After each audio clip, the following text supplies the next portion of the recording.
Hello friends, welcome to my channel. बहुत बहुत स्वागत है आपका मेरे चैनल यार spectre tricks and cheat codes के 829th एपिसोड में। और उम्मीद करते हैं कि आपको ये वीडियो पसंद आएगी।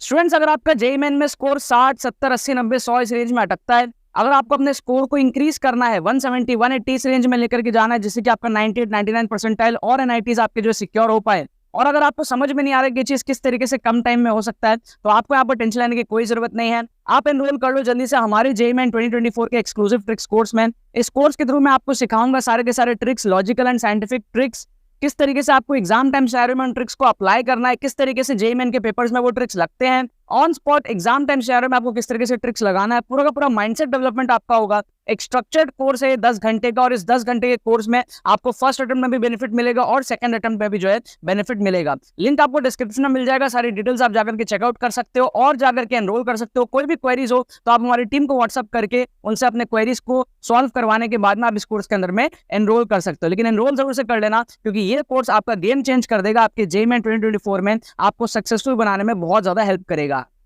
तो देखो, और यहाँ पे मैंने आपके सामने दोबारा से क्वेश्चंस ले लिया है ग्रेविटेशन चैप्टर से। एक्सेलरेशन ड्यू टू ग्रेविटी पे हम लोग क्वेश्चंस कर रहे थे। ये पिछला एपिसोड था 828। मैंने आप लोगों को 4 क्वेश्चन कराए थे 2019, 2020 और 2 क्वेश्चन 2023 के। आप लोगों को मैंने दिखाया था किस तरीके से ये जो कंसेप्ट है इस पे रिपीटेडली जो है जेईई मेन आपसे सवाल पूछ रहा है। अभी एपिसोड नंबर 829 है, 829। ये सारे वीडियोस आपको डिस्क्रिप्शन में प्लेलिस्ट है उसके अंदर में मिलेंगे, है ना। लिंक है डिस्क्रिप्शन में, जाओ प्लेलिस्ट में जाकर के आप पास्ट के सारे वीडियोस को एक्सेस कर सकते हो फ्री ऑफ कॉस्ट। यूट्यूब की फ्री प्लेलिस्ट चल रही है, और जो हमारा एक्सक्लूसिव पेड कोर्स है उसका भी लिंक आपको रजिस्ट्रेशन का डिस्क्रिप्शन में मिलेगा। जाकर के आप पेड कोर्स में एनरोल कर सकते हो, जो हमारा तुक्का ट्रिक्स का एक्सक्लूसिव कोर्स होता है।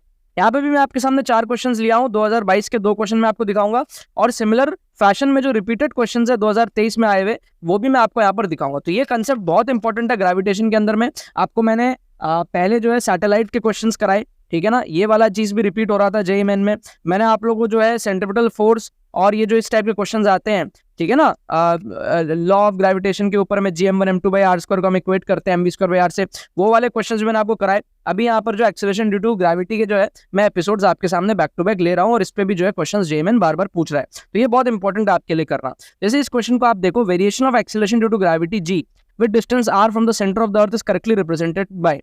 तो आप सोचो, कोई बच्चा अगर इस क्वेश्चन को घर में सॉल्व करता है 2022 में, तो वो थ्योरी भी सीख जाएगा ना।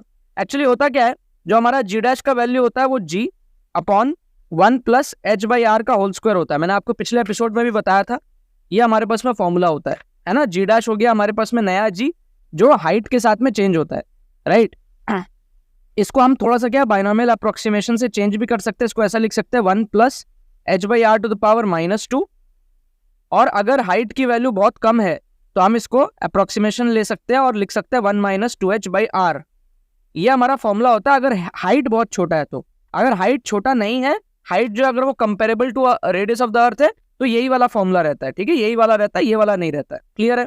अब ये चीज डेप्थ के साथ में क्या होता है, डेप्थ के साथ जो फॉर्मूला होता है वो होता है g' = g × 1 - d/r। अगर आप डेप्थ में जाओगे तो ये वेरिएशन है, और अगर आप हाइट पे जाओगे तो ये वेरिएशन है। कुछ इस तरीके का सिनेरियो हमारे पास में है। ये हमारा मान लो अर्थ का सरफेस है। अगर आप ऊपर जा रहे हो तो हाइट और नीचे जा रहे हो तो डेप्थ। ये इस तरीके से हमारा अर्थ है, ये हमारा अर्थ का सेंटर है अप्रोक्सीमेटली, ठीक है। आपको फील आ रही है ना चीज क्या है यहाँ पर। ये हमारा अर्थ का सेंटर है, ये इस तरीके से अर्थ है। ऊपर जाओगे तो एच, नीचे जाओगे तो डेप्थ। क्लियर। तो अब होता क्या है, जैसे मान लो डी की वैल्यू अगर आर के बराबर हो जाए तो ये 1 - 1 0 हो जाएगा, तो g' की वैल्यू 0 हो जाएगी। मतलब कि जब डेप्थ जो है वो रेडियस के बराबर हो जाए, मतलब कि अर्थ के सेंटर पे अगर आप पहुंच जाओ, तो एक्सेलरेशन ड्यू टू ग्रेविटी 0 होता है। इसीलिए आप देखो ये ग्राफ जो है ना यहाँ से स्टार्ट हो रहा है, 0 से स्टार्ट हो रहा है, ठीक है। ये वाला ग्राफ देखो 0 से स्टार्ट नहीं हो रहा, ये एलिमिनेट हो गया। ये ग्राफ 0 से स्टार्ट नहीं हो रहा, ये एलिमिनेट हो गया। समझ रहे हो। जब आप सेंटर पे हो, from the centre of the earth, earth के जब आप सेंटर पे हो, डेप्थ r हो जाएगा 1 - 1 हो जाएगा 0, g' 0 हो जाएगा। तो यहाँ से स्टार्ट होगा आपका, यहाँ से स्टार्ट होगा आपका। क्या आपको बात समझ में आ रही है? यस और नो। और देखो ये लीनियर इक्वेशन है ना। हमारे पास में जैसे जैसे डेप्थ बढ़ता है, g' की वैल्यू लीनियरली कम होती है और वो 0 को पहुंच जाती है। तो अगर हम उल्टा देखें, अगर हम ऊपर से नीचे जा रहे हैं तो लीनियरली कम हो रहा है, अगर हम नीचे से ऊपर जाएंगे तो लीनियरली बढ़ेगा। तो ये देखो लीनियर ग्राफ है हमारे पास में, कहाँ तक, r तक। r तक का मतलब क्या है, डेप्थ 0। जैसे ही डेप्थ 0 होगा, g' की वैल्यू g के बराबर हो जाएगी। समझ रहे हो ना आप बात को। तो ये जो जी डैश है ना, ये हमारे पास में जी के बराबर हो जाएगा आर तक। क्लियर हो गया। फिर आगे जाने पे जो इस तरीके का हमारा रिडक्शन हो रहा है, क्योंकि हमारे पास में अगर हाइट बढ़ रहा है, हाइट बढ़ेगा तो डिनोमिनेटर बढ़ेगा, डिनोमिनेटर बढ़ेगा तो जी डैश कम हो जाएगा इस एक्सप्रेशन के अकॉर्डिंग, समझ रहे हो। हाइट बढ़ेगा तो ये जो वैल्यू छोटी हो जाएगी, है ना, जी डैश की वैल्यू हमारी कम होती चली जाएगी। तो ये बिकॉज ये हमारे पास में 1 + h/r का होल स्क्वायर है इस तरीके से, ठीक है। तो ये एक्सपोनेंशियल है, लीनियर नहीं है, एक्सपोनेंशियल है, तो इस वजह से इस तरीके से कम हो रहा है। एक्चुअल में अगर आप हाइट पे जाओ तो भी कम होगा, डेप्थ में जाओ तो भी कम होगा। बस इस क्वेश्चन में आपको जो है सेंटर से ऊपर जाते हुए पूछा है। ये अर्थ का सेंटर अगर यहाँ है तो यहां से ऊपर आपको पूछा है, इसीलिए यहां से यहां तक तो बढ़ रहा है और उसके आगे कम हो रहा है। अर्थ के सरफेस से नहीं पूछा, अर्थ के सेंटर से पूछा है, ठीक है। अर्थ के सरफेस से अगर देखें तो नीचे जाएंगे तो कम होगा, बट क्योंकि अर्थ के सेंटर से सरफेस तक देखें तो वो बढ़ेगा, तो लिनियरली बढ़ रहा है, और फिर उसके ऊपर आगे जाएंगे तो फिर एक्सपोनेंशियली कम हो रहा है। समझ गए ना आप बात को, बेसिक ग्राफ को आपको समझ में आया ना। अब आप देखो सेकंड क्वेश्चन, जो बच्चा इस क्वेश्चन को कर लेगा वो इसको बहुत अच्छे से कर लेगा। इसमें क्या है, approximate height from the surface of the earth at which the weight becomes 1/3 of its weight on the surface. और जो आप डिस्टेंसेस देख रहे हो ना, काफी बड़े डिस्टेंसेस है, मतलब नेग्लिजिबल नहीं है। हाइट नेग्लिजिबल होता है तब ये वाला फॉर्मूला यूज होता है, जब नेग्लिजिबल नहीं होता ये वाला फॉर्मूला यूज होता है। तो जी डैश की वैल्यू कितनी हो गई, g/3 हो गई, है ना। तो इस इक्वेशन के अकॉर्डिंग हमारा क्या होगा, g/3 equals to g upon 1 + h/r का होल स्क्वायर हो गया। यस और नो। यहां से अगर हम लोग देखें तो g से g कट जाएगा, तो यहां से मेरे को मिल जाएगा 1 + h/r का whole square equals to 3। Clear. तो यहां से मेरे को क्या मिल जाएगा, 1 + h/r equals to √3 which is 1.71 something. So यहां से मेरे को मिल जाएगा h/r इक्वल्स टू 0.71 समथिंग। तो h की वैल्यू आ जाएगी 0.71 इंटू r। तो 0.71 इंटू r मतलब 6400। बस इसको आप सॉल्व कर लो, क्लियर है। तो आप 64 इंटू 71 कर लो, काम खत्म हो जाएगा आपका। या फिर अप्रोक्सीमेटली आप 64 इंटू 7 ही देख लो, 64 इंटू 7, 7 4 ज़ा 28, 7 6 ज़ा 42, 44, 448 समथिंग कुछ है क्या, 448 समथिंग कुछ है क्या। देखो ये दोनों तो बहुत दूर है, काट दो, इन दोनों में से कुछ हो सकता है शायद। चलो 64 इंटू 71 ही आप देख लो, 64 इंटू 71 आप देख लो, 4 1 ज़ा 4, 6 1 ज़ा 6, 7 4 ज़ा 28, 2 7 6 ज़ा 42, 44, 4 8 6 14, 5 4 5 4 4, ठीक है। क्लोज तो ये वाला दिख रहा है, ठीक है।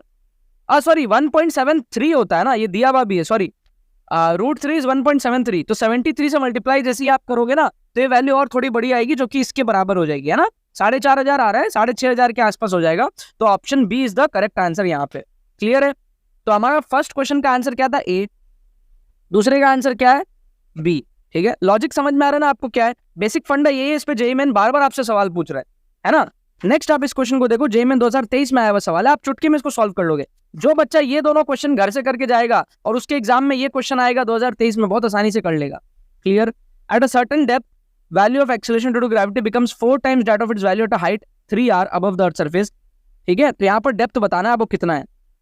तो सिंपल सा फंडा क्या है, सिंपल सा फंडा क्या है, जब हाइट पे था, जब 3r हाइट पे था तो जी डैश कितना है, g अपॉन 1 + h/r का स्क्वायर, ये फॉर्मूला होता है ना।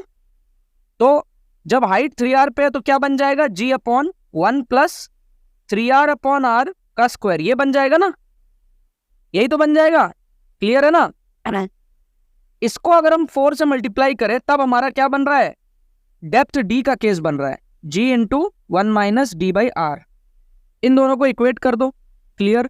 g से g कट जाएगा, r से r कट जाएगा, नीचे में आएगा 1 + 3 का स्क्वायर, मतलब कि 4 का स्क्वायर 16। So 4/16 is 1/4। क्लियर है। So 1 - d/r equals to 1/4। So d/r is equals to 1 - 1/4 which is 3/4। ठीक है, 3/4। So d is equals to 3/4 times r, और r की वैल्यू कितनी है, 6400। So d equals to 3/4 into 6400। तो ये कितना हो जाएगा, 1600। तो ये कितना हो जाएगा, 4800। क्लियर है। तो ये हमारे पास में क्या हो जाएगा, ऑप्शन बी हो जाएगा। ठीक है, तो थर्ड क्वेश्चन का आंसर भी क्या है, ए बी, और इसका भी क्या हमारे पास है, बी। अब देखो सिंपल क्वेश्चन था, सिर्फ आपका बेसिक फंडा क्लियर हो आपके पास में सवाल आए एग्जाम में, आप कर सकते हो सॉल्व। इस टाइप के क्वेश्चंस में गलत होने की कोई गुंजाइश ही नहीं है, अगर आपको पता हो सारी चीजें। मैं आपको दोबारा बता रहा हूँ, आपके पेपर में फिर ये सवाल आएगा। ये सारे क्वेश्चंस आते रहते हैं जेईई मेन के अंदर में। आप देखो पिछले एपिसोड में मैंने आपको दिखाया था ना, 2023 के क्वेश्चंस थे, ये 2023 का सिमिलर क्वेश्चन था, सिमिलर फैशन से सॉल्व होता। यहाँ पर भी क्या है, 2023 में आए हुए क्वेश्चन है, तो ये क्वेश्चन आएंगे जेईई मेन में बार बार, ठीक है। तो आपको पीवाईक्यू सॉल्व करना, इसलिए मैं कह रहा हूँ कि आप सीरीज को देखो, बहुत सारे क्वेश्चन रिपीट होंगे आपके एग्जाम में। नेक्स्ट आप देखो लास्ट क्वेश्चन क्या कह रहा है, acceleration due to gravity is different at different places on the surface of the earth, ठीक है। स्टेटमेंट 2 क्या है, acceleration due to gravity increases as we go down below the earth surface, ठीक है। सो यार देखो, आपको पता है फॉर्मूला क्या है, g dash equals to g into 1 minus d by r. अगर मेरा डेप्थ बढ़ेगा, ये मेरा सरफेस है, ठीक है, ऊपर जाऊंगा तो हाइट, नीचे जाऊंगा तो डेप्थ। अगर मैं नीचे जाऊंगा, गो डाउन बिलो, मैं नीचे जाऊंगा, डेप्थ बढ़ेगा तो 1 माइनस समथिंग इसकी वैल्यू जो है वो कम होगी, ये कम होगा तो मेरा जी डैश जो है वो जी से कम होगा, छोटा होता चला जाएगा। जितना डेप्थ बढ़ेगा उतना वैल्यू छोटा होगा, जी डैश उतना कम हो जाएगा। और सेंटर पे अगर मैं पहुंच जाऊं अर्थ के, तो डी की वैल्यू आर के बराबर हो जाएगी, तो मेरा ये जी डैश 0 हो जाएगा। क्लियर है। तो acceleration due to gravity increases as we go down, ये एकदम गलत स्टेटमेंट है, ये एकदम गलत स्टेटमेंट है। हमारा क्या है, स्टेटमेंट 2 फॉल्स है, स्टेटमेंट 2 इज फॉल्स, ट्रू तो हो ही नहीं सकता स्टेटमेंट 2। तो ये दोनों ऑप्शन हमारे वैसे ही चले गए। क्लियर हो गया। फर्स्ट स्टेटमेंट दोबारा देख लो, acceleration due to gravity is different at different places on the surface of the earth. सही बात है यार, हमारे पास में इक्वेटर पे अलग होगा, पोल पे अलग होगा, ठीक है, अलग अलग जगह पे अलग अलग होता है, तो ये बात भी हमारे पास में सही है, ठीक है। हाइट और उसके साथ भी चेंज होता है, तो हमारे पास में क्या है, अर्थ के अलग अलग जगह पे अलग अलग उसके हिसाब से भी चेंज होता है हमारे पास में एंगल पे। क्लियर है। तो ये हमारे पास में क्या है, स्टेटमेंट 1 भी ट्रू है, तो ऑप्शन डी यहाँ पर जो है करेक्ट हो जाएगा, ऑप्शन बी यहाँ पर जो है अलग हो जाएगा। क्लियर है ना, हमारे पास में अलग अलग होता है ना भाई, इक्वेटर पे जो है, जो हमारे पास में आएगा, पोल पे वो नहीं आएगा, यहाँ पे कुछ और आएगा, यहाँ पे कुछ और आएगा, तो अलग अलग जगह पे अलग अलग होता है, और फिर उसके अकॉर्डिंग हाइट और डेप्थ पे भी जो है वेरी करता है। सो इन सबको चीज देखते हुए हमारे पास में स्टेटमेंट डी जो है वो करेक्ट है कि 1 is 2 and 2 is false। यहाँ पर हमारा आंसर बी था। और ये जो मैंने आपको ग्राफ दिखाया किस तरीके से हमारा, अगर हम सेंटर ऑफ द अर्थ से देखें, तो अगर हम अर्थ के सरफेस तक आएंगे लीनियरली बढ़ेगा, और फिर आगे हमारे पास में से कम होगा। और ये हमारा एक बेसिक सा क्वेश्चन था जो मैं आपको सॉल्व करके दिखाया। क्लियर है। इसका जो अगला एपिसोड होगा 830, उसमें भी मैं इसी टाइप के क्वेश्चंस लेने वाला हूं, तो आप उसके लिए प्रिपेयर हो जाओ। जब 830 एपिसोड अपलोड होगा, आपको सबसे पहले आकर के उसके अंदर में जो है आपको आंसर्स बताने हैं कि क्या क्या आंसर्स होंगे। और सिमिलर फैशन के क्वेश्चंस और भी आए हुए हैं जेईई मेन 2023 में, वही सारे मैं 830 में लूंगा, जो आपको बहुत ज्यादा हेल्प करने वाले, प्रिपेयर करने वाले हैं मेंटली, फिजिकली तो क्या मेंटली, और आपका कॉन्फिडेंस बूस्ट करने वाले हैं आपके आने वाले एग्जाम में। ठीक है ना यार, चलो बाकी तो बस यही बात है। तो यार आई होप आपको ट्रिक्स एंड शॉर्टकट्स की वीडियो पसंद आई होगी। अगर आपको ये वीडियो पसंद आई, इस वीडियो को लाइक करना मत भूलना और शेयर करना मत भूलना अपने बाकी सारे फ्रेंड्स के साथ में, ताकि वो भी इस प्लेटफॉर्म पर मजा उठा सके। बाकी तो बस बहुत बहुत धन्यवाद मेरे साथ इस वीडियो में जुड़ने के लिए। बने रहिए यार।